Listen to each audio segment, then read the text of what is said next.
नमस्कार साथियों, मैं अवनीश कुमार शुक्ल आपका एग्री थिंकर्स हमारे डिजिटल प्लेटफॉर्म पर स्वागत करता हूं। देखिए, आज की वीडियो जो है वो काफ़ी ज़्यादा इंपॉर्टेंट है। अब देखिए, आपके कई सारे एग्जाम्स में फर्टिगेशन जो टॉपिक है उससे क्वेश्चंस पूछे जाते हैं। ठीक है, वैसे तो ये टॉपिक है सॉइल साइंस का, लेकिन इसमें इरिगेशन और जो आपका फर्टिलाइजर एप्लीकेशन है वो दोनों आ जाता है। तो ये एग्रोनॉमी में भी टॉपिक पूछा जाता है, हॉर्टिकल्चर में होता है और सॉइल साइंस में तो होता ही है। तो इसमें फर्टिगेशन के बारे में हम कंप्लीट डिस्कस कर लेंगे। ठीक है, चलिए शुरू करते हैं। यहाँ पर जो लिखा हुआ है उसको बाद में पढ़ेंगे, पहले मैं आपको बता देता हूँ। देखिए, जो फर्टिगेशन टर्म है यहाँ पर आप देख सकते हैं। तो चूंकि ये टर्म जो है वो दो शब्दों से मिलकर ये फॉर्म हुआ है। पहला तो है फर्टिलाइजर, ठीक है, जिस इसको आप तोड़ेंगे शब्द को तो फर्टी प्लस गेशन मिलेगा। तो इस वर्ड में जो फर्टी है उसका मतलब है फर्टिलाइजर और गेसन का मतलब है इरिगेशन।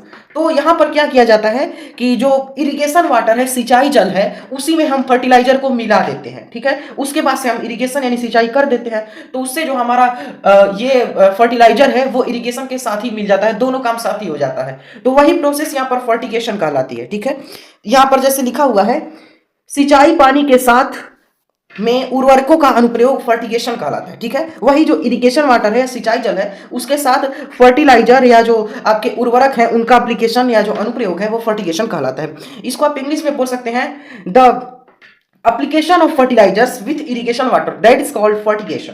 और इसको आमतौर पर बूंद बूंद सिंचाई के साथ काम में लिया जाता है। यहाँ पर ड्रिप इरिगेशन की बात की जा रही है, जिसको टपकदार सिंचाई बोला जाता है।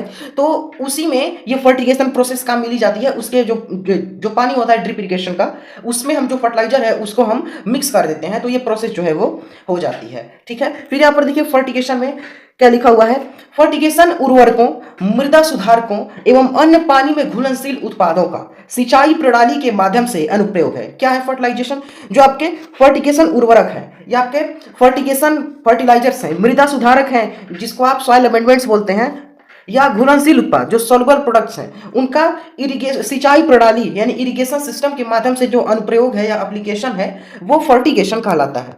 फर्टिगेशन में पौधों को चम्मच से पोषक तत्वों को पिलाने, इसको स्पून फीडिंग कहा जाता है, उसके रूप में जाना जाता है। तो ये एक इसका और नाम है स्पून फीडिंग, ये भी आप ध्यान में रखेंगे। ठीक है, फिर आगे देखिए यहाँ पर कीमोगेशन। तो यहाँ पर इस टर्म का आप देखिए क्या लिखा हुआ है, कीमोगेशन, CHE, कीमोगेशन। तो इसका मतलब क्या होता है, देखिए इसमें भी कोई डिफिकल्ट नहीं है। कीमो जो टर्म है ये केमिकल को मतलब डिनोट करता है और गेशन तो इरिगेशन से होगा ही। तो जैसे फर्टिगेशन में हम क्या कर रहे थे कि जो इरिगेशन है उसके साथ हम फर्टिलाइजर को दे दे रहे थे, लेकिन कीमोगेशन में हम क्या करते हैं कि जो इरिगेशन है, सिंचाई प्रणालियां हैं या जो आपके इरिगेशन सिस्टम है उसके साथ में हम जो केमिकल्स हैं उसको यानी उसका अनुप्रयोग करते हैं, एप्लीकेशन करते हैं। जैसे हमको मान लीजिए सैलाइन सॉइल है, उसमें सोडिक सॉइल है, एल्कलाइन सॉइल हो, लवड़ी क्षारीय मृदा, तो उसके रिक्लेमेशन के लिए, मैनेजमेंट के लिए हम जो इरिगेशन कर रहे हैं तो उसी में हम वो केमिकल को भी मिक्स कर देते हैं इरिगेशन वाटर में, तो वो हो जाता है कीमोगेशन। वही लिखा हुआ है यहाँ पर देखिए, इसके द्वारा रसायनों का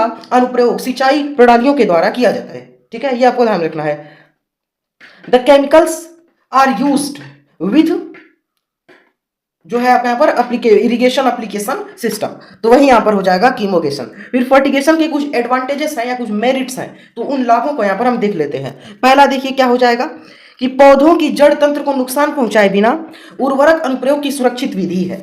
ठीक है, इसमें यह बताया जा रहा है, देखिए पौधों के जड़ तंत्र को नुकसान पहुंचाए बिना, जो प्लांट्स हैं या जो पौधे हैं उनका रूट सिस्टम जो है, रूट मैकेनिज्म जो जड़ तंत्र है, उसको बिना हार्म किए फर्टिलाइजर एप्लीकेशन की एक यानी प्रोटेक्टेड मेथड है। ठीक है, क्योंकि आप वैसे फर्टिलाइजर देते हैं बिना फर्टिगेशन के तो जो प्लांट की रूट्स हैं, जो जड़ है या मूल है, उनको हार्म होता है, तो फर्टिगेशन प्रोसेस से वो दूर हो जाती है। ठीक है, फिर देखिए दूसरा, इसमें उर्वरकों को जड़ों के पास दिया जाता है, जिससे उर्वरक प्रयोग क्षमता बढ़ती है, समय श्रम धन की बचत होती है। क्या कह रहा है, इसमें उर्वरकों को जड़ों के पास दिया जाता है। ठीक है, क्योंकि यहां पर बता चुका हूं ड्रिप इरिगेशन में यूज होता है, तो ड्रिप इरिगेशन उर्वरक जो जड़ों के पास है वही किया जाता है। ठीक है, तो वहां पे जो फर्टिलाइजर है वो रूट के एकदम क्लोजली दिए जाते हैं, जिससे जो उर्वरक प्रयोग क्षमता है, जिसको बोलते हैं फर्टिलाइजर यूज कैपेसिटी, वो इंक्रीज होती है या बढ़ती है। इससे क्या होता है, समय जो टाइम है वो बचता है, श्रम यानी लेबर जो है वो भी बचता है, और धन की बचत होती है या जो वेल्थ है उसकी भी यहाँ पर सेविंग होती है। ठीक है, समय की बचत कैसे होगी, यहाँ पे फर्टिलाइजर इरिगेशन दोनों साथ ही दे दिए, बार बार नहीं करना पड़ा। श्रम की बचत कैसे हुई, तो दोनों में बार बार जो लेबरर्स है उनको हायर करना पड़ेगा, तो वो भी एक ही साथ हो जाएगा, और धन की बचत तो होगी ही इससे। ठीक है, फिर यहाँ पर दिया जा रहा है अगला, यहाँ पर देखिए मृदा सतह से पोषक तत्वों की कम मात्रा में हानि, जैसे नाइट्रोजन की वाष्पीकरण हानि। इसमें यह बताया जा रहा है कि जो सॉइल सरफेस है या मृदा सतह है उससे पोषक तत्व जो है या जो न्यूट्रिएंट्स हैं उसकी जो लॉस होगा या हानि होगी वो कम होगी। ठीक है, जैसे नाइट्रोजन का जो वाष्पीकरण से हानि होती है, जो इवेपोरेशन होता है उससे नाइट्रोजन लॉस होता है, तो उससे भी यहाँ पर बचा जा सकता है।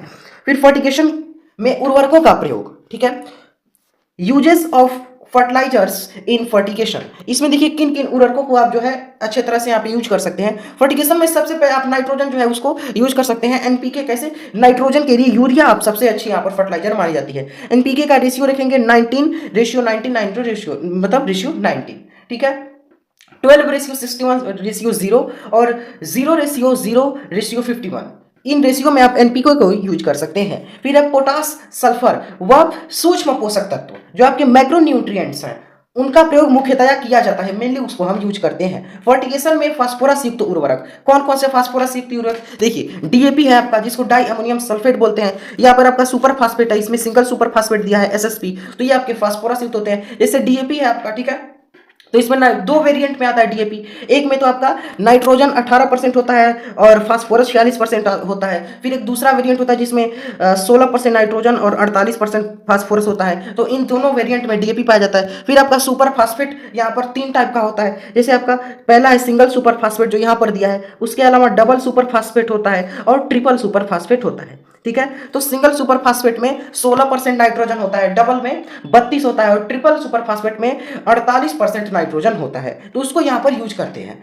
फास्फोरस के लिए आप क्या यूज करेंगे, अगर आपको फास्फोरस जो है न्यूट्रिएंट उसके लिए, तो आपको जो फास्फोरिक अम्ल है जिसको आप फास्फोरिक एसिड बोलते हैं उनका यूज करना चाहिए। तो यहाँ पर आपका फर्टिगेशन टॉपिक अच्छी तरीके से पूरा क्लियर हो गया। यहाँ पर देखिए इंटर लेवल पर जो है आपका सिर्फ यही पूछा जा सकता है कि ये होता क्या है, वो भी आपके वाइवा एग्जाम में। तो अब देखिए forty plus gestation, forty is denotes to fertilizer and geson is denotes to irrigation, ठीक है। so the application of fertilizer with irrigation water that is called fertigation, ठीक है, यानी सिंचाई जल के साथ उर्वरकों के अनुप्रयोग को फर्टिगेशन कहा जाता है। और इसको किस मतलब उसमें यूज करते हैं, किस टाइप की सिंचाई में, तो ड्रिप इरिगेशन में, ठीक है। ड्रिप इरिगेशन के बारे में एक और चीज ध्यान रखिए, इसको इजराइल में डिस्कवर किया गया था और सिमका ब्लास ने इसको सबसे पहले जो है यानी यूज किया था, तो ये आपको ध्यान में रखनी है। फिर कीमोगेशन यहाँ पर क्लियर आपका हुआ होगा, कीमो मतलब है केमिकल गेशन मतलब इरिगेशन, तो केमिकल को सिंचाई जल में मिला दिए फिर इरिगेशन कर रहे हैं, वो है कीमोगेशन। ये लाभ इसके हम आपको बता दिए हैं। उसके बाद से फर्टिगेशन में उर्वरकों का प्रयोग ये भी बता दिए हैं। तो आई होप आपको टॉपिक क्लियर हुआ होगा। आप हमारे चैनल एग्री थिंकर्स को सब्सक्राइब करें और बेल आइकॉन जरूर ऑन करें ताकि आने वाली वीडियो को नोटिफिकेशन आपको मिले। अब जल्दी ही 1-2 दिन के अंदर ही हम आपका जो यूपी बोर्ड है 11th-12th एग्रीकल्चर का कई सारी मॉडल पेपर और प्रैक्टिस सेट लाएंगे, तो उसको आप जरूर देखें। सारा का सारा मैंने आपको लगभग पूरा आपका जो सिलेबस है वो कंप्लीट कराया है 11th-12th एग्रीकल्चर का, वो प्लेलिस्ट आपको जरूर देखें, डिस्क्रिप्शन में आपको लिंक मिल जाएगी, ठीक है। और व्हाट्सएप चैनल को ज्वाइन करें, लिंक है डिस्क्रिप्शन में। टेलीग्राम का लिंक है डिस्क्रिप्शन में, उसको ज्वाइन करें, वहां से आप पीडीएफ प्राप्त कर सकते हैं। Thanks for watching, take care, have a nice day.